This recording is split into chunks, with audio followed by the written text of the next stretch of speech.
नमस्कार दोस्तों, आज हम लोग टीजीटी पीजीटी इकोनॉमिक्स से रिलेटेड प्रश्न प्रीवियस ईयर क्वेश्चन को हम लोग देखने वाले हैं जो पीपीएससी टीआरई और अदर कंपटीशन के लिए इम्पोर्टेंट क्वेश्चन है। आज हम लोग 4th नंबर टॉपिक देखने वाले हैं। इससे पहले 1 से 3 तक हम लोग कंप्लीट कर चुके हैं। आज 4 नंबर टॉपिक है उत्पादन फलन तथा उत्पादन के नियम, production function and law of production. इससे रिलेटेड जितने भी PYQ रूप में है प्रीवियस ईयर क्वेश्चन, उसको आज हम लोग 40 प्रश्न को करने वाले हैं। कितना? तो 40 प्रश्न को। चलिए स्टार्ट करते हैं। पहला प्रश्न है निम्नलिखित में से कौन सा देश के उत्पादन फ्रंटियर को परिवर्तन नहीं करेगा? निम्नलिखित में से कौन सा देश उत्पादन परिवर्तन नहीं करेगा?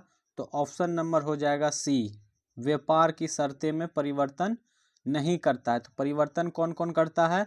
तो नई सामग्री की खोज जो विनिर्माण को अधिक कुशल बनाता है, और फर्मों द्वारा न्यूनतम पूंजी क्रय, और डी नंबर है उन्नत प्रौद्योगिकी की शुरुआत। तो इसका थोड़ा सा व्याख्या को हम लोग भी देख लेते हैं, क्या क्या ये काम करता है फ्रंटियर तो इसका ऑप्शन सी जो बताए थे वो हो जाएगा एक, उत्पादन फ्रंटियर को परिवर्तित करेगा। कौन कौन? तो ये है नई सामग्री की खोज जो विनिर्माण को अधिक कुशल बनाता है, ये भी उत्पादन फ्रंटियर में परिवर्तन कर सकता है। दूसरा है फर्मों द्वारा नवीन पूंजी का क्रय। तीसरा है उन्नत प्रौद्योगिकी की शुरुआत। चलिए अब सेकंड नंबर प्रश्न है सजातीय उत्पादन फलन के साथ काम करने वाली फर्म के विस्तार पथ पर निम्नलिखित में से कौन सा समान बना रहता है? प्रश्न है सजातीय उत्पादन फलन के साथ काम करने वाली फर्म के विस्तार पथ पर निम्नलिखित में से कौन सा समान बना हुआ रहता है? तो इसमें हो जाएगा 1 भी बना हुआ रहता है, इनपुट अदा अनुपात, और 2 भी हो जाएगा आगतों इनपुट का कीमत अनुपात, और 3 क्या है? तो साधनों के बीच तकनीकी प्रतिस्थापन की सीमांत दर। तो कौन कौन हो जाएगा? इनपुट अदा अनुपात, और आगतों इनपुट का कीमत अनुपात, और साधनों के बीच तकनीकी प्रतिस्थापन की सीमांत दर। तो इसका आंसर हो जाएगा सी नंबर 1 2 3। 4 नंबर नहीं होगा, मांग की आड़ी लोच नहीं होगा, ये गलत है। तो इसका व्याख्या भी थोड़ा सा देखते हुए चलेंगे और डायग्राम को भी समझते हुए चलेंगे। व्याख्या है विस्तार पथ फर्म के संतुलन के विभिन्न बिंदु पथ जब वह अपना उत्पादन बढ़ाने के लिए अपने कुल व्यय में परिवर्तन करती है, जबकि सापेक्ष साधन कीमतें स्थिर रहती है।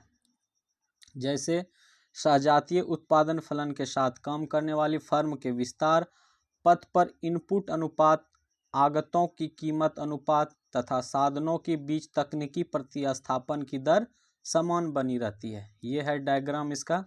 ये है कैपिटल है, ये लेवर है C1 C2 C3, और लेवर है L1 L2 और L3।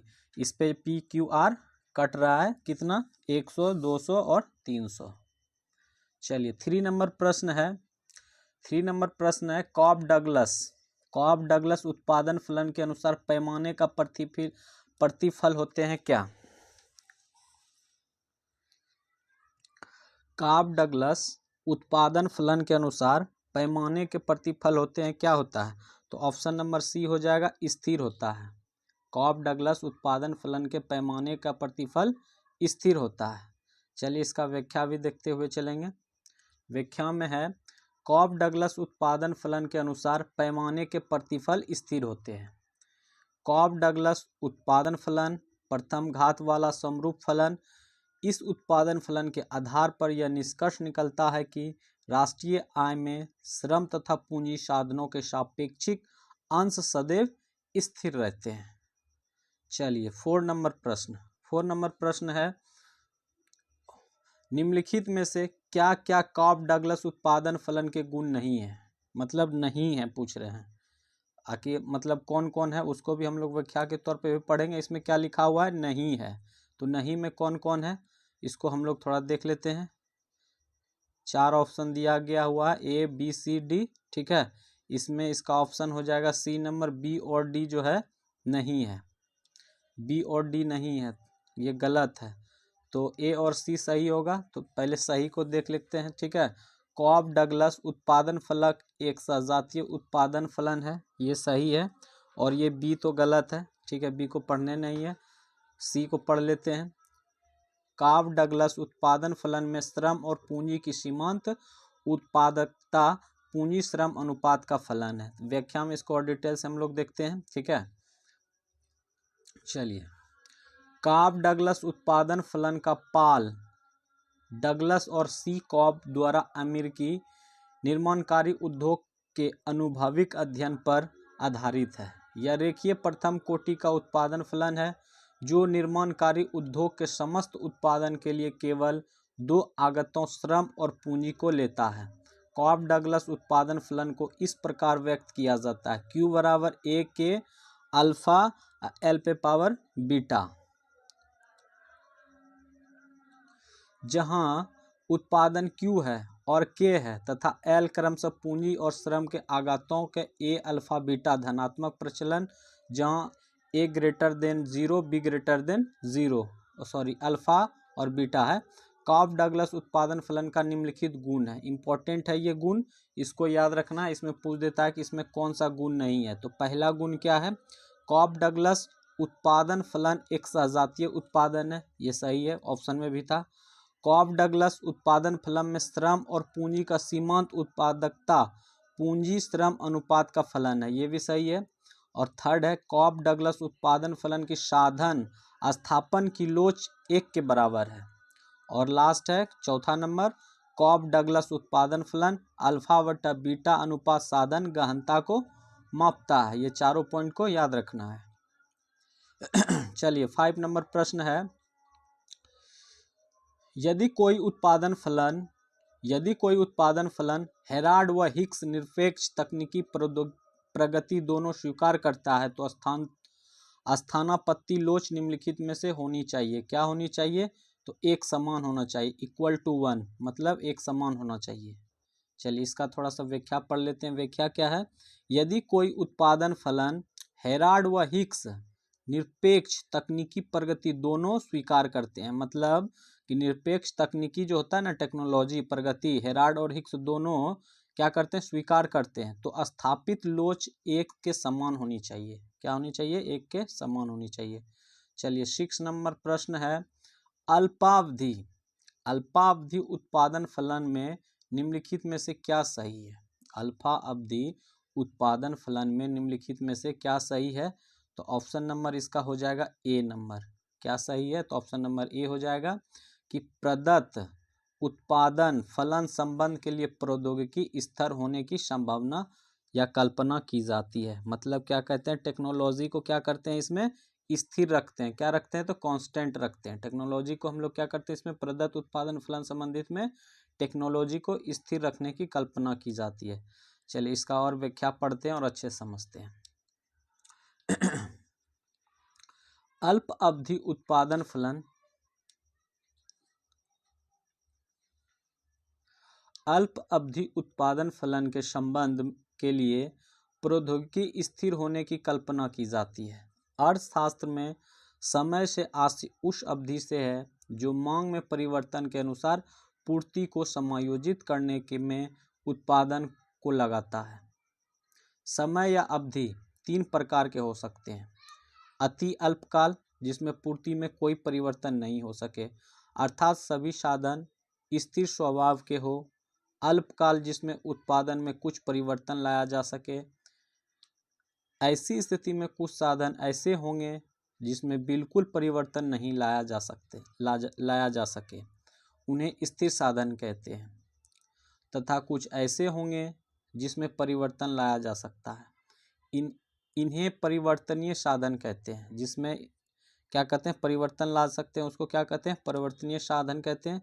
दीर्घकाल वह काल होगा जिसमें सभी साधन में परिवर्तन लाया जा सके, इसलिए दीर्घकाल में कोई साधन स्थिर साधन नहीं होगा।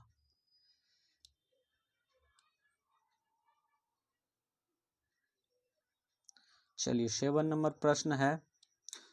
प्रश्न है उत्पादन के ह्रासमान अवसर लागत के अंतर्गत उत्पादन संभावना वक्र अक्षों के मूल बिंदु के प्रति होगा। क्या होगा? तो ऑप्शन नंबर कॉन्वेक्स होगा, उन्नतोत्तर। क्या हो जाएगा? उन्नतोत्तर हो जाएगा। प्रश्न क्या है? तो उत्पादन के ह्रासमान अवसर लागत के अंतर्गत उत्पादन संभावना वक्र अक्षों के मूल बिंदु के प्रति होगी, तो उन्नतोत्तर होगा, कॉन्वेक्स होगा। चलिए इसका डिटेल्स पढ़ते हैं, व्याख्या थोड़ा।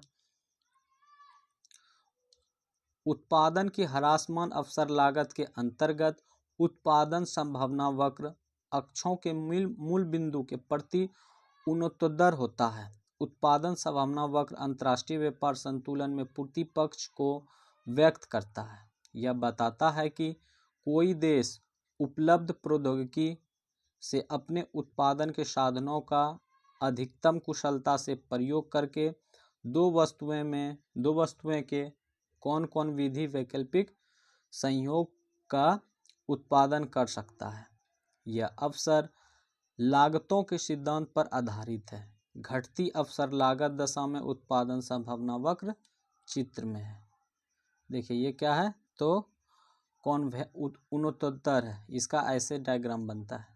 चलिए 8 नंबर प्रश्न है हिग्स के तटस्थ तकनीकी प्रगति को वर्णित किया जाता है। हिग्स के तटस्थ मतलब हिग्स के जो नेचुरल टेक्नोलॉजी प्रोग्रेस है उसको कैसे वर्णित किया जाता है? तो ऑप्शन नंबर सी हो जाएगा, श्रम और पूंजी सर्वाधिकारी के रूप में। दोनों हो जाएगा, श्रम सर्वाधिकारी के रूप में और पूंजी संवर्धनकारी के रूप में। ठीक है, दोनों हो जाएगा। चलिए इसका डिटेल्स पढ़ते हैं। हिग्स के तटस्थ तकनीकी प्रगति को श्रम और पूंजी संवर्धनकारी रूप में वर्णित किया जाता है।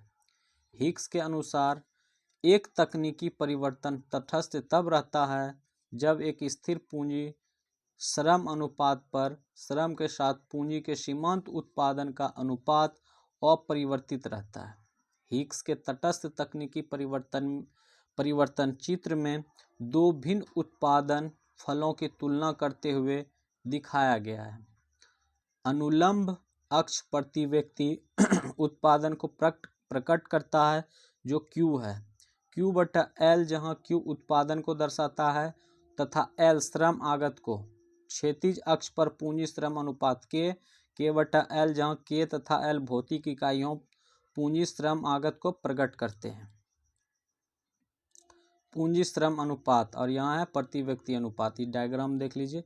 इसमें नोट दिया गया है कि आयोग ने जो है ना डी विकल्प माना, लेकिन सही विकल्प सी होगा।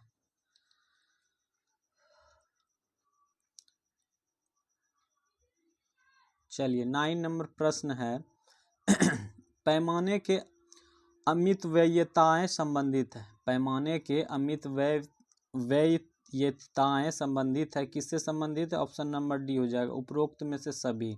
वास्तविक आंतरिक अमितव्ययिताएं और आर्थिक आंतरिक अमितव्ययिताएं और आर्थिक बाह्य अमितव्ययिताएं। ठीक है, ये तीनों हो जाएगा। तो इसको एक बार और डिटेल्स में पढ़ लेते हैं।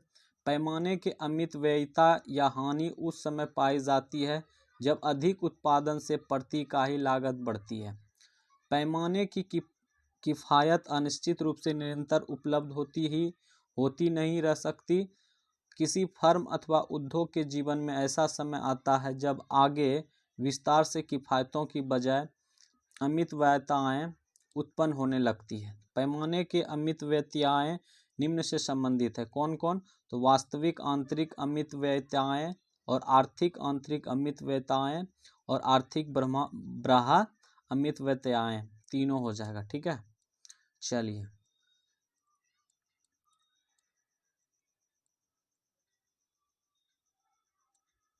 10 नंबर प्रश्न है अनुपात के पैमाने में मूल बिंदु या अक्ष से खींची गई कोई भी रेखा बताती है। अनुपात के पैमाने में मूल बिंदु या अक्ष से खींची गई रेखा बताती है, क्या बताती है? तो ये पैमाना है, क्या है? स्केल है। चलिए इसका डिटेल्स देख लेते हैं। अनुपात के पैमाने में मूल बिंदु से खींची गई कोई भी रेखा पैमाने को दर्शाती है। मूल बिंदु से जो रेखा खींची जाती है वो पैमाना कहलाता है। पैमाने के प्रतिफल अंतर्गत जब किसी वस्तु के उत्पादन में प्रयोग होने वाले सभी साधनों को बढ़ाया जाए तो इसका उत्पादन पर क्या प्रभाव पड़ता है? पैमाने के प्रतिफल स्थिर भी हो सकते हैं, वर्तमान में भी अथवा ह्रासमान में भी।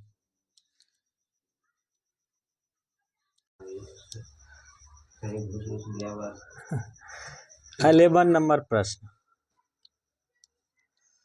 यदि श्रम एवं पूंजी में किसी भी अनुपातिक परिवर्तन के साथ MPL बटा MPK नहीं बदलता है तो उत्पादन फलन निम्नलिखित होगा। तो क्या होगा?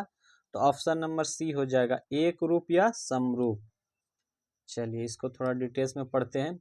यदि श्रम एवं पूंजी में किसी भी अनुपातिक परिवर्तन के साथ MPL बटा MPK नहीं बदलता है तो उत्पादन फलन एक रूप या समरूप होता है। चलिए 12 नंबर प्रश्न, 12 नंबर क्या है? जब तक सीमांत उत्पादन बढ़ता है तब कुल उत्पादन क्या होता है? कुल उत्पादन बढ़ती दर से बढ़ता है, मतलब इंक्रीज बाय इंक्रीजिंग रेट। ठीक है, जब तक सीमांत उत्पादक बढ़ता है तब कुल उत्पादन क्या होता है? बढ़ती दर से बढ़ता है। चलिए 13 नंबर प्रश्न है निम्नलिखित में से कौन सी शर्त उत्पादन साधनों के लिए न्यूनतम लागत संयोग को प्रदर्शित करती है? निम्नलिखित में से कौन सी शर्त उत्पादन साधनों के न्यूनतम लागत संयोग को प्रदर्शित करती है? तो ऑप्शन नंबर हो जाएगा इसका, ऑप्शन नंबर इसका हो जाएगा डी नंबर, उपरोक्त में से सही। ए बी सी सभी हो जाएगा। PL बटा PK बराबर MRT SL के, फिर PL बटा PK बराबर MPL MPK, फिर MPL बटा MPK बराबर DK बटा DL, ये सभी हो जाएगा। चलिए इसका डिटेल्स में भी वही है, इसका डिटेल्स नहीं पढ़ेंगे। चलिए ये इम्पोर्टेंट, वेरी वेरी इम्पोर्टेंट है ये क्वेश्चन, एकदम इसको ध्यान से रखना है। कॉफ डगलस उत्पादन फलन Q बराबर AL अल्फा के बीटा की स्थिर पैमाने के प्रतिफल जब होगा बराबर में होगा। कब होगा? तो अल्फा प्लस बीटा बराबर 1। इसका डायग्राम अच्छे से पढ़ना, ये इम्पोर्टेंट है। ठीक है, इसका डायग्राम नहीं, इसका व्याख्या। कॉफ डगलस उत्पादन फलन Q बराबर AL अल्फा इंटू के बी बराबर A तथा B की मात्रा निर्भर निम्नलिखित उत्पादन फलन को प्रकट करते हैं। जैसे कि एग्जांपल में अल्फा A प्लस बी बराबर 1 रहेगा तो स्थिर पैमाना कहलाएगा। अल्फा प्लस बी 1 से बड़ा होगा तो बढ़ते पैमाना कहलाएगा। अल्फा प्लस बीटा 1 से छोटा होगा तो घटते पैमाना प्रतिफल कहेगा। तो ये तीनों इंपॉर्टेंट है, इसको याद रखना। बराबर रहेगा तो स्थिर होगा, 1 से बड़ा होगा तो बढ़ते पैमाना, और 1 से छोटा होगा तो घटते पैमाना। ठीक है 15 नंबर प्रश्न आंतरिक मितव्ययताएं उत्पन्न होती है जब, आंतरिक मितव्ययताएं उत्पन्न होती है जब होगा ऑप्शन नंबर ए, फर्म श्रम विभाजन लागू करती है। फर्म जो है क्या करती है? श्रम विभाजन लागू करती है। चलिए इसका डिटेल्स देखते हैं। डिटेल्स में क्या है? आंतरिक मितव्ययताएं तब उत्पन्न होती है जब फर्म श्रम विभाजन लागू करती है। चेम्बरलिन का मत है कि जब उत्पादन के सभी साधनों की मात्रा बढ़ाई जाती है तो उत्पादन का पैमाना बढ़ जाता है। साधनों के अधिक मात्रा में प्रयोग से विशिष्टीकरण की संभावना तथा अत्यधिक कुशल साधनों, विशेष रूप से उत्तम मशीनों के प्रयोग की सुविधा, उत्पादन के पैमाने में वृद्धि के कारण स्थान विशेष पर कच्चे माल की उपलब्धता, अधोसंरचना का विकास, उत्पादन में ही होने वाले वेस्ट के प्रयोग से उत्पाद विकसित होने आदि के कारण लागत में कमी दृष्टिगोचर होती है। इस मितव्ययताएं या किफायतें कहते हैं। मितव्ययताएं की धारणा के प्रतिपादन श्रेय मार्शल को है। चलिए 16 नंबर प्रश्न है, 16 नंबर प्रश्न है पूंजी एवं श्रम निरंतर प्रतिस्थापन किसके द्वारा दर्शाया जाता है? पूंजी एवं श्रम की निरंतर प्रतिस्थापन किसके द्वारा दर्शाया जाता है? तो ऑप्शन नंबर सी हो जाएगा, रेखिक समोत्पाद वक्र। क्या हो जाएगा? रेखिक समोत्पाद वक्र। चलिए इसका डिटेल्स पढ़ते हैं। पूंजी एवं श्रम की निरंतर प्रतिस्थापन रेखीय समोत्पाद वक्र द्वारा दर्शाया गया है। जब दो साधन एक दूसरे के पूर्णतः स्थापन होते हैं तो वह दूसरे के स्थान पर बिल्कुल अच्छी तरह प्रयोग हो सकते हैं। वस्तुतः उन्हें एक ही साधन समझा जा सकता है, इसलिए दो पूर्णतः स्थापन साधनों के बीच प्रतिस्थापन की सीमांत दर स्थिर रहती है। दो पूर्णतः स्थापन साधनों के बीच प्रतिस्थापन का सीमांत दर स्थिर रहने के कारण उनके समोत्पाद वक्र सरल रेखाओं की आवृत्ति के होते हैं। चलिए ये देख लीजिए, ये पूंजी है, ये श्रम है और ये समोत्पाद वक्र है Q1 Q2 Q3। 17 नंबर प्रश्न। 17 नंबर प्रश्न क्या है? 17 नंबर प्रश्न क्या है?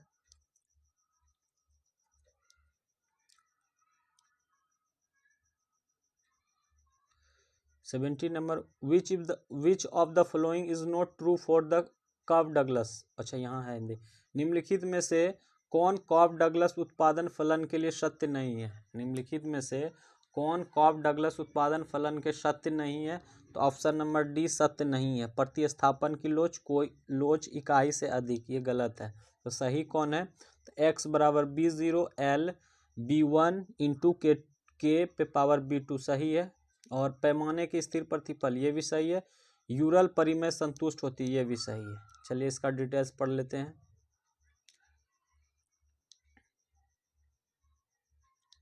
कॉब डगलस उत्पादन फलन के विशेषताएं निम्नलिखित में। कॉब डगलस के विशेषता क्या क्या है इसको देख लेते हैं, और ये ध्यान में रखना इंपॉर्टेंट है क्योंकि पूछा जाता है इसमें से कौन नहीं है। 4 दे देगा, 1 नहीं देगा, या 3 दे देगा, 1 नहीं देगा। चलिए फर्स्ट है, जिस अनुपात में आगतों में वृद्धि होती है उसी अनुपात में निर्गत में वृद्धि होती है। ठीक है, आगतों में वृद्धि होता है, उसी में निर्गत में वृद्धि होता है। किसी एक साधन श्रम या पूंजी के शून्य होने पर कुल उत्पादन शून्य हो जाएगा। 3 है, यह स्थिर पैमाने के प्रतिफल में संबंधित अर्थात अल्फा प्लस बीटा 1 है। ठीक है। अब 4 है, इसमें प्रतिस्थापन की लोच इकाई के बराबर होती है अर्थात ये बराबर 1। 5 नंबर है, यह सिद्धांत यूलर परिमेय के संतुष्ट करता है। और 6 है, यह रेखीय समरूप का। 18 नंबर प्रश्न, परिवर्तनशील अनुपातों का नियम अस्तित्व में आता है जब।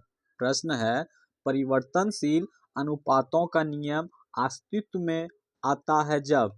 कब? तो ऑप्शन नंबर बी हो जाएगा, एक स्थिर साधन और एक परिवर्तनशील साधन हो। क्या होता है? परिवर्तनशील अनुपात का नियम अस्तित्व में आता है जब आता है कब? तो एक स्थिर साधन और एक परिवर्तित साधन हो।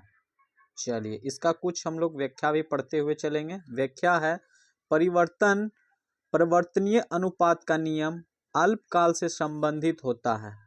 इसमें कुछ साधन या एक साधन स्थिर तथा कुछ साधन या अन्य साधन परिवर्तनशील होते हैं। परिवर्तनीय अनुपात के नियम के अनुसार स्थिर साधनों की मात्रा को स्थिर रखते हुए जब परिवर्तनशील साधनों की ओर अधिक इकाइयों को लगाया जाता है तब एक बिंदु ऐसा आता है जिसके उपरांत पहले सीमांत उत्पादन, फिर औसत उत्पादन और अनंत में कुल उत्पादन घट जाएगा। चलिए 19 नंबर प्रश्न है, ये इंग्लिश में है, नीचे हिंदी में है, इसको देखते हुए चलेंगे। 19 नंबर प्रश्न है, दिए गए चित्र में OS रेखा क्या प्रदर्शित करता है? सही से पहले देख लीजिए प्रश्न को। दिए गए चित्र में OS रेखा क्या प्रदर्शित करता है? तो OS रेखा ये वाला हो गया। क्या प्रदर्शित कर रहा है? ये क्या हो रहा है? ऐसे करके क्या हो रहा है? ये क्या हो रहा है? OS रेखा क्या हो रहा है? पैमाने की रेखा है। ये क्या है? तो पैमाने की रेखा है। ऑप्शन नंबर सी हो जाएगा। कौन सा रेखा है ये? सॉरी, ये क्या हो जाएगा? ये पैमाने की रेखा हो जाएगा। ऑप्शन नंबर सी हो जाएगा। चलिए इसका व्याख्या थोड़ा सा पढ़ लेते हैं। OS रेखा पैमाने रेखा कहते हैं, पैमाना रेखा कहते हैं। उत्पादन इस रेखा के अनुसार ही अपने उत्पादन का पैमाना बढ़ाता है।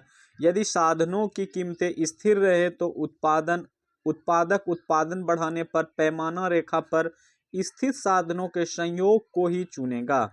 पैमाना रेखा को विस्तार पथ रेखा भी कहते हैं। पैमाना रेखा को और क्या कहते हैं? विस्तार पथ रेखा कहते हैं। विस्तार पथ रेखा से पता चलता है कि उत्पादन बढ़ने पर साधनों का संयोग बदल जाएगा। निम्न में से किस प्रचालन का उपयोग CES उत्पादन फलन में नहीं किया? निम्नलिखित में से किस प्रचालन का उपयोग CES उत्पादन फलन में नहीं किया गया है? तो ये क्या हो जाएगा? कौन सा प्रश्न है? ये प्रश्न है 20 नंबर प्रश्न है। कह रहा है कि निम्न में से किस प्रचालन का उपयोग CES उत्पादन मतलब CES उत्पादन फलन में नहीं किया जाएगा। तो ऑप्शन नंबर ये गहनता नहीं किया जाता, वितरण किया जाता है, दक्षता किया जाता है, स्थानापन्नता किया जाता है। तो ये नहीं किया जाता, गहनता नहीं किया जाता। तो ऑप्शन नंबर बी हो जाएगा, केवल 3। चलिए इसका व्याख्या भी पढ़ेंगे हम लोग। एरो, चेनेरी, मिन्नास और सोलो ने अपने प्रसिद्ध लेख में स्थानापन्नता की स्थिर लोच constant elasticity of substitution CES फलन का विकास किया है। CES उत्पादन फलन में निम्न प्रचालन का उपयोग किया गया है। दक्षता, वितरण और स्थानापन्नता एक ही माना गया है उसमें, ठीक है। चलिए 21 नंबर प्रश्न है। 21 नंबर प्रश्न है, economics graded due to the increase in, अच्छा यहाँ पे उत्पादन के पैमाने एवं उत्पादकता में वृद्धि के कारण उत्पन्न होने वाली बचतों को क्या कहते हैं? 21 नंबर प्रश्न है कि उत्पादन के पैमाने एवं उत्पादकता में वृद्धि के कारण उत्पन्न होने वाली बचतों को क्या कहते हैं? तो आंतरिक बचत कहते हैं। क्या कहते हैं? आंतरिक बचत कहते हैं। Option number D. इसका थोड़ा सा व्याख्या हम लोग पढ़ते हैं। व्याख्या है, पैमाने की बचतें दो प्रकार की होती है। एक आंतरिक बचतें मतलब इंटरनल इकोनॉमिक्स और बाह्य बचतें मतलब एक्सटर्नल इकोनॉमिक्स। जैसे ही कोई फर्म अपने उत्पादन के पैमाने को बढ़ाती है तो इससे होने वाली बचतें आंतरिक बचतें कहलाती है। ये बचतें फर्म के अच्छे प्रबंधन, कार्यकुशलता, विशेषज्ञता आदि के कारण उत्पन्न होती है। आंतरिक बचतों द्वारा फर्म की उत्पादन क्षमता को मापा जाता है। 22 नंबर प्रश्न है, कुल उत्पादन अधिकतम होगा जब, कह रहा है कि कुल उत्पादक अधिकतम होगा जब, तो क्या होता है? जब सीमांत उपयोगिता शून्य होगा। इसका तो बहुत इजी ये प्रश्न है। सीमांत उपयोगिता शून्य होगा तब ना कुल उत्पादकता अधिक होगा। तो ऑप्शन नंबर सी हो जाएगा। इसका व्याख्या भी हम लोग पढ़ लेते हैं ताकि आप लोग क्लियर होते चलिए और हम भी डाउट को क्लियर करते हुए चलें। कुल उत्पादन अधिकतम तब होता है जब सीमांत उत्पादक शून्य होता है। सीमांत उत्पादक धनात्मक, ऋणात्मक, शून्य तीनों हो सकता है। कुल उत्पादक सीमांत उत्पादक क्या होता है? धनात्मक भी हो सकता है, पॉजिटिव, नेगेटिव और जीरो भी हो सकता है। कुल उत्पादक उस समय अधिकतम होकर स्थिर हो जाता है जब सीमांत उत्पादकता शून्य हो जाता है।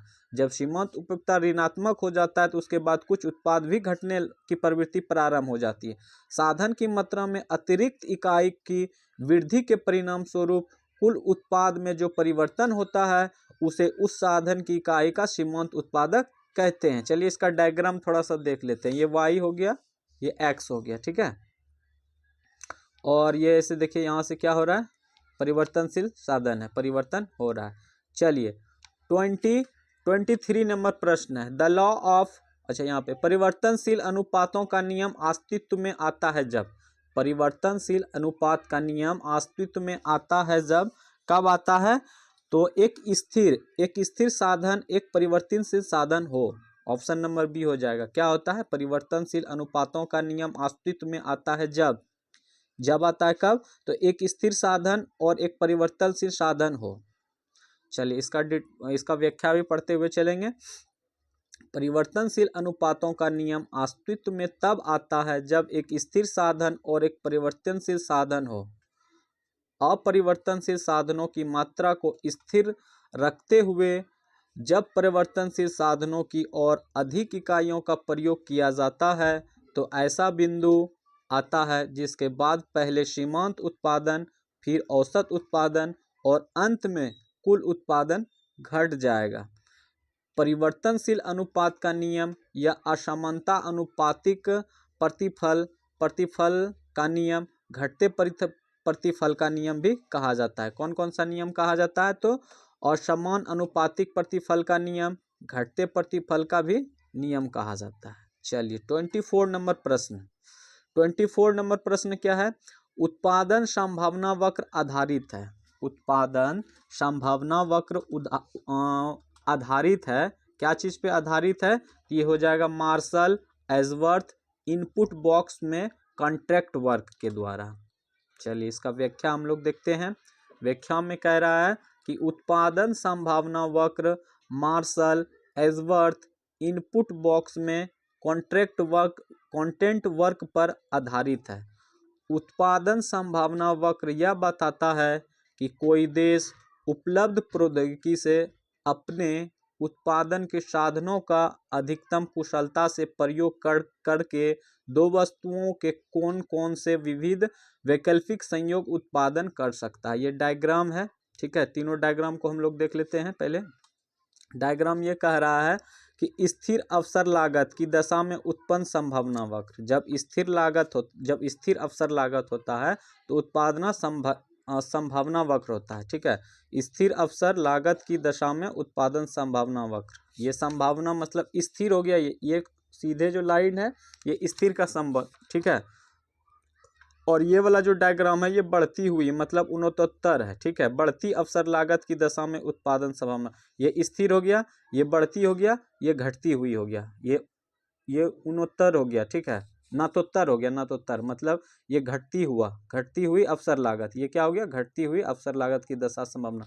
मतलब ये सीधा हो गया तो कांस्टेंट हो गया स्थिर, ये ऐसे हो गया अवतल की ओर तो ये हो गया बढ़ती हुई, और उत्तल की ओर होगा तो घटती हुई। चलिए 25 नंबर प्रश्न। 25 नंबर प्रश्न है, एक सममात्रा वक्र है। एक सममात्रा वक्र है तो क्या है ये ऑप्शन नंबर बी हो जाएगा। मूल बिंदु की ओर उन्नतोत्तर होता है। क्या होता है? कॉन्वेक्स टू ऑर्गन पॉइंट, मतलब अवतल की ओर होता है, ठीक है। मूल बिंदु की ओर उन्नतर होता है। चलिए इसका डिटेल्स भी पढ़ते हैं। एक सममात्रा वक्र मूल बिंदु की ओर उन्नतोत्तर होता है। सममात्रा वक्र वह है जिस पर श्रम और पूंजी के विभिन्न संयोग समान उत्पादन प्रकट करते हैं। एक समोत्पाद वक्र वह वक्र होता है जिस पर उत्पादन की अधिकतम प्राप्त योग दर स्थिर होता है। इससे उदासीनता वक्र या स्थिर उत्पादन वक्र भी कहते हैं। चलिए 26 नंबर प्रश्न है। 26 नंबर प्रश्न है 26 नंबर प्रश्न है, निम्नलिखित में से कौन कॉफ डगलस उत्पादन फलन Q बराबर ए एल अल्फा के बीटा ब्रैकेट ए जीरो से बड़ा अल्फा और बीटा 0 से बड़ा एंड अल्फा प्लस बीटा बराबर 1 की विशेषता नहीं है। मतलब ये कौन नहीं है, इसका विशेषता ये बताना है, ठीक है। तो कौन सा हो जाएगा? तो पैमाना में पैमाना के प्रतिफल, पैमाना के परिवर्तन प्रतिफल जो कि ये नहीं है, इसकी विशेषता कॉफ डगलस की। तो कॉफ डगलस की विशेषता क्या क्या है? तो प्रतिस्थापन की काहि लोच ये है, पैमाने का स्थिर प्रतिफल ये भी है, रेखिक समानता ये भी है। मतलब पैमाने का परिवर्तन प्रतिफल ये कॉफ डगलस की विशेषता नहीं है। और इसका व्याख्या में देख लेते हैं, बहुत सारे कम से कम 5-6 विशेषता दिए गए हैं, इसको भी हम लोग देख लेते हैं। चलिए कॉफ डगलस उत्पादन फलन की निम्नलिखित विशेषताएं हैं। तो क्या क्या कॉफ डगलस साहब के उत्पादन के फलन में विशेषता क्या है? तो इसको देखते हैं। क्या है? प्रतिस्थापन की काहि लोच, एकदम इसको याद रखना है। पैमाने की स्थिर प्रतिफल, रेखिक समांगता, साधन गहनता, उत्पादन की दक्षता, गुणात्मक फलन इत्यादि। चलिए 27 नंबर प्रश्न को देखेंगे। 27 नंबर प्रश्न क्या है? उत्पादन फलन का विचार संबंधित है। उत्पादन उत्पादन फलन का विचार संबंधित है तो क्या चीज से है, तो तकनीकी दक्षता से है। क्या है, तकनीकी दक्षता से। चलिए इसका थोड़ा सा व्याख्या भी पढ़ लेते हैं। उत्पादन फलन का विचार तकनीकी दक्षता से संबंधित है। उत्पादन फलन आगतों एवं निर्गतों की मात्राओं के फलनात्मक संबंध को व्यक्त करता है। यह बताता है कि समय की एक निश्चित अवधि में आगतों के परिवर्तन से निर्गतों में किस प्रकार और कितनी मात्रा में परिवर्तन होता है।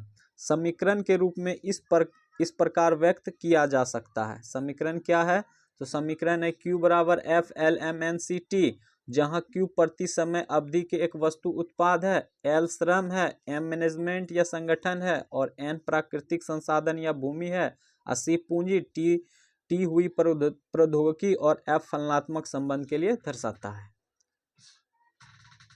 चलिए 28 नंबर प्रश्न। 28 नंबर प्रश्न कह रहा है डैश रिक्त स्थान है।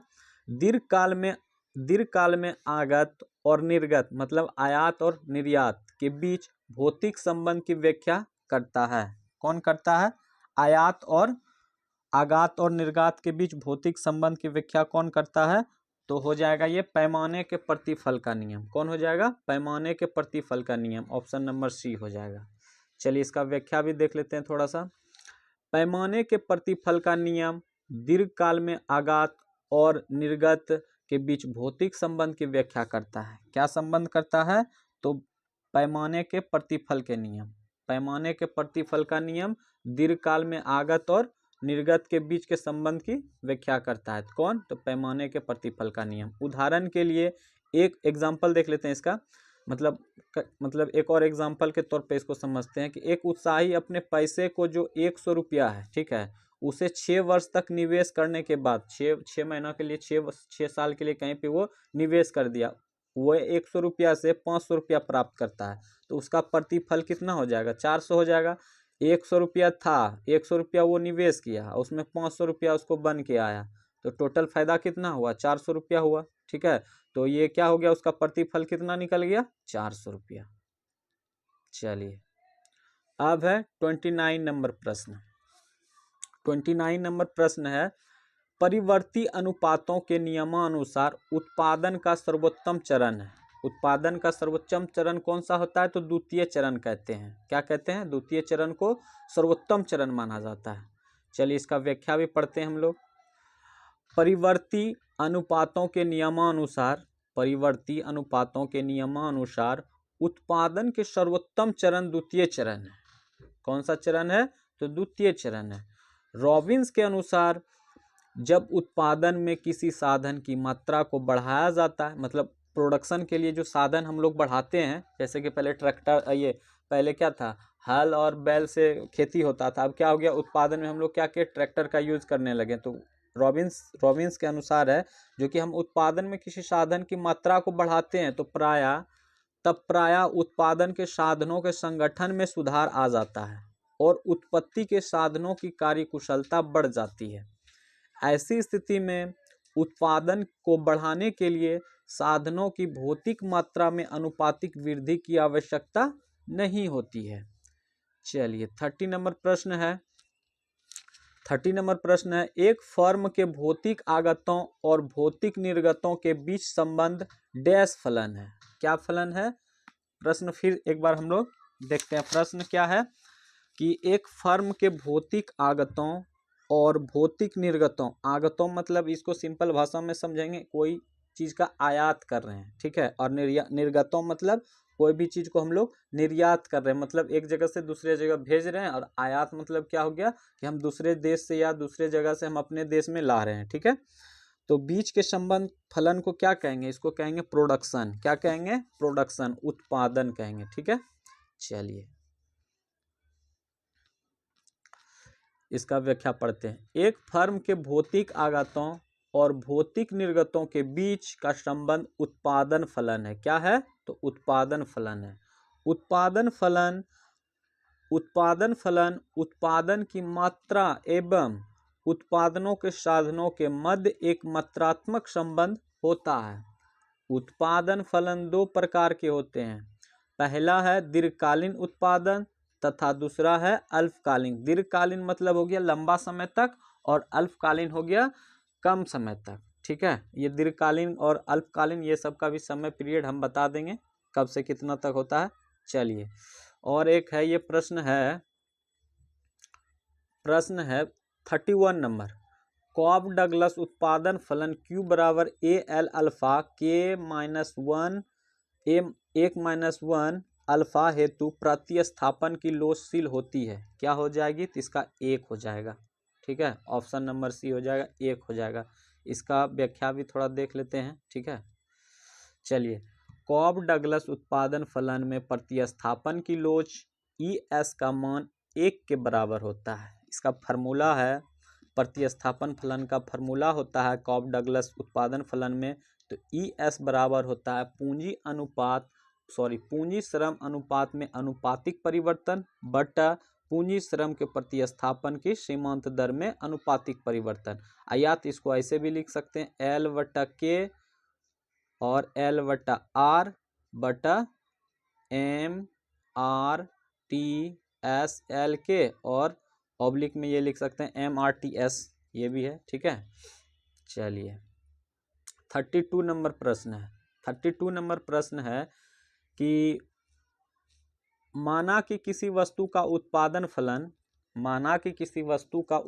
फलन Q बराबर L+K, यदि श्रम बचत तकनीकी परिवर्तन हुआ तो निम्न में से कौन सा सही नवीन उत्पादन फलन होगा? 32 का क्या हो जाएगा? कह रहे हैं कि Q बराबर L+K, तो यदि श्रम बचत तकनीकी परिवर्तन हुआ तो निम्न में से कौन सा नवीन उत्पादन फलन होगा, मतलब मिनिमम। तो ये हो जाएगा ऑप्शन नंबर ए हो जाएगा, Q बराबर L+5K। इसका व्याख्या देख लेते हैं। व्याख्या क्या है? माना कि किसी वस्तु की उत्पादन फलन Q बराबर L+K है, यदि श्रम बचत तकनीकी में परिवर्तन हुआ तो नवीन उत्पादन फलन Q बराबर L+5K होगा। चलिए, इसको याद कर लेना है, L+5K। चलिए 33 नंबर प्रश्न है, निम्नलिखित में से कौन उत्पादन फलन एक कोटि से समान उत्पादन फलन है? क्या है? एक कोटि से समान उत्पादन फलन है। तो क्या हो जाएगा? इसका ऑप्शन हो जाएगा, ऑप्शन देख पहले पढ़ लेते हैं। QA बराबर .L अल्फा और K माइनस, हाँ ये भी सही है। Q बराबर AL2 + BK2 और DL+DK, ये भी सही है। और देख लेते हैं क्या है इसका। हाँ, तो इसका हो जाएगा D नंबर बोथ A और B दोनों, मतलब ये दोनों हो जाएगा, A और B दोनों हो जाएगा। चलिए, इसका व्याख्या पढ़ लेते हैं हम लोग। इसका व्याख्या है, निम्नलिखित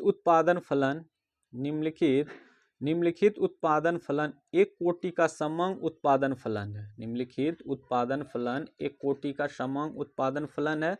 तो एक नंबर है Q बराबर A into L alpha into K 1 पे पावर माइनस अल्फा, और 2 नंबर है Q बराबर AL पे पावर 2 प्लस B K पे पावर 2 बटा CL+DK। यदि उत्पादन फलन एक कोटि समंग है तो पैमाने के प्रतिफल स्थिर होंगे। ऐसा रैखिक समंग उत्पादन फलन के अंतर्गत होता है। यदि समंग उत्पादन फलन की कोटि एक से अधिक है तो पैमाने का प्रतिफल बढ़ते हुए होंगे। ठीक है, कहने का मतलब है कि जो समंग उत्पादन फलन है ना, अगर एक से अधिक हुआ तो वहाँ पे पैमाने का प्रतिफल क्या हो जाएगा? बढ़ते हुए होंगे। और यहाँ फिर देखते हैं, यदि समंग उत्पादन फलन कोटि एक से कम, यहाँ क्या था? एक से अधिक, तो पैमाना भी बढ़ते हो जाएगा, और कम है तो पैमाने का प्रतिफल घटते हुए होंगे। इसको नोट में ध्यान रखना है कि अगर एक से अधिक हो रहा है, मतलब अधिक का मतलब पैमाने का प्रतिफल बढ़ते हुए, और एक से कम मतलब घट रहा है, तो पैमाने का प्रतिफल घटते हुए। चलिए 34 नंबर प्रश्न कह रहा है, 34 नंबर प्रश्न है कि लगान उच्चतम होगा नहीं, लगान नहीं है। उत्पत्ति के साधन द्वारा अर्जित किया गया आर्थिक लगान उच्चतम होगा जब साधन की पूर्ति की लोच होती है। क्या होगी? प्रश्न कह रहा है कि उत्पत्ति के साधन मतलब उत्पत्ति के साधन द्वारा अर्जित किया गया आर्थिक लगान मतलब टैक्स जो होता है उच्चतम होगा तो साधन की पूर्ति की लोच होगी। क्या होगी? तो शून्य के बराबर होगी। ठीक है, ऑप्शन नंबर डी हो जाएगा। चलिए इसका थोड़ा सा पढ़ लेते हैं। उत्पत्ति के साधन द्वारा अर्जित किया गया आर्थिक लगान उच्चतम होगा जब साधन की पूर्ति लोच शून्य के बराबर होती है। चलिए 35 नंबर प्रश्न है, निम्नलिखित में से किस प्रकार के परिवर्तनशील अनुपात नियमों को प्रदर्शित करता है? 35 नंबर प्रश्न कह रहा है कि निम्नलिखित में से किस प्रकार पूरा प्रश्न यहाँ से है। कॉब डगलस उत्पादन फलन, कॉब डगलस उत्पादन फलन निम्नलिखित में से किस प्रकार के परिवर्तनशील अनुपात नियमों को प्रदर्शित करता है? तो हो जाएगा ये स्थिर प्रतिफल। कौन सा? कांस्टेंट रिटर्न्स मतलब स्थिर प्रतिफल। इसका थोड़ा सा व्याख्या भी पढ़ लेते हैं। इसका व्याख्या है क्या? कॉब डगलस फलन बराबर क्या क्या है? तो P बराबर B L पे पावर K C पे पावर 1 माइनस K, जहाँ P उत्पादन की मात्रा है, B और K धनात्मक स्थिरांक है, L हो गया लेबर श्रम और C हो गया कैपिटल मतलब पूंजी। चलिए और नीचे दिया गया है, इसको भी पढ़ लेते हैं।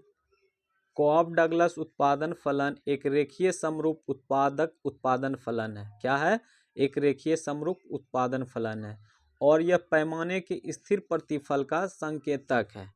इसे सिद्ध करने के लिए L प्लस C की मात्राओं को M गुना बढ़ाया जाता है, तब बढ़ते हुए उत्पादन में M गुना की वृद्धि होती है। चलिए इसका फार्मूला लिख लेते हैं। P बराबर B L पे पावर K C पे पावर, एक बार हम भी लिख लेते हैं। P बराबर B L और K C पे पावर -1 के। ठीक है, इस पे ही सेट करना है। चलिए 36 नंबर प्रश्न क्या कह रहा है कि रेखिक समांग उत्पादन फलन से किस प्रकार के पैमाने का प्रतिफल प्राप्त होता है? प्रश्न है रेखिक समांग उत्पादन फलन से किस प्रकार के पैमाने का प्रतिफल प्राप्त है? तो ये हो जाएगा स्थिर पैमाने का प्रतिफल, ऑप्शन नंबर बी। चलिए इसका व्याख्या पढ़ लेते हैं। कॉब डगलस उत्पादन फलन के अनुसार रेखिक समांग उत्पादन फलन से पैमाने का स्थिर प्रतिफल प्राप्त होता है, अर्थात श्रम व पूंजी को किसी अनुपात में बढ़ाने से वस्तु उत्पादन भी उसी अनुपात में बढ़ता है। चलिए 37 नंबर प्रश्न कह रहा है कि उत्पादन के कारक की सकल उत्पादकता अधिकतम तब होगी जब, कब होगी? कह रहा है कि उत्पादन के कारक की सकल उत्पादकता अधिकतम तब होगी, कब होगी? तो जब कारक की सीमांत उत्पादकता 0 हो जाएगा, शून्य हो जाएगा। क्या हो जाएगा? कारक की सीमांत उत्पादकता शून्य हो जाएगा। चलिए इसका थोड़ा डिटेल्स देख लेते हैं। डिटेल्स क्या है?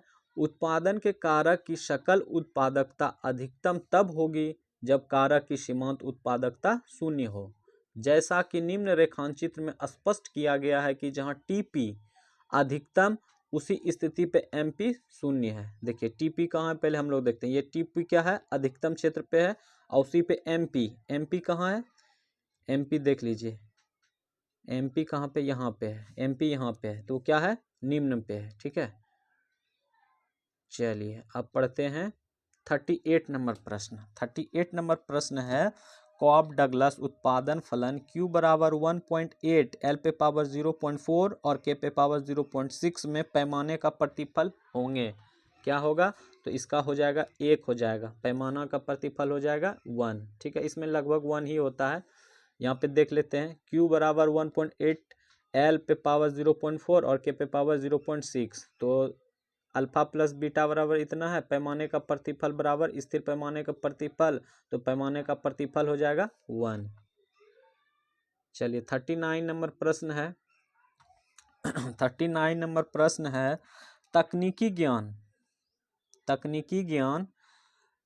ज्ञान एवं उपलब्ध आगतों, तकनीकी ज्ञान एवं उपलब्ध आगतों के दिए होने पर एक अर्थव्यवस्था द्वारा वस्तुओं की अधिकतम मात्रा क्या होगा?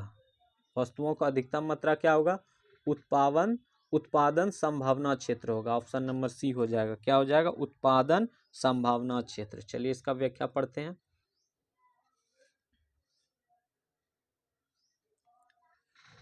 तकनीकी ज्ञान व उपलब्ध आगतों के दिए जाने पर एक अर्थव्यवस्था द्वारा वस्तुओं का अधिक मात्रा कुशलता पूर्वक उत्पन्न की जाती है तो उसे उत्पादन संभावना क्षेत्र मतलब पीपीएफ कहते हैं। ठीक है, उत्पादन संभावना क्षेत्र कहते हैं। चलिए आज 40 नंबर प्रश्न आ गया और आज का ये लास्ट प्रश्न है। हम लोग टोटल पर डे 40 क्वेश्चन ही देखने वाले हैं और व्याख्या के साथ भी उसको समझेंगे।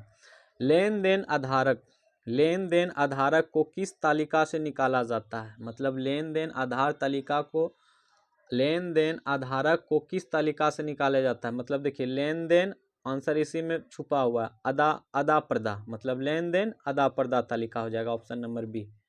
चलिए इसका व्याख्या पढ़ते हैं और क्लास को यहीं पे समाप्त करेंगे। लेन देन आधारक को अदा प्रदा तालिका से निकाला जाता है। ठीक है, अदा प्रदा विशेषण के प्रतिपादन का श्रेय डब्ल्यू लियोनटिफ को कहा जाता है। चलिए आज का ये 40 प्रश्न कंप्लीट हो गया। अब नेक्स्ट 41 से लेके फिर 80 तक हम लोग नेक्स्ट क्लास में देखेंगे। आज का क्लास यहीं पे समाप्त करते हैं। धन्यवाद।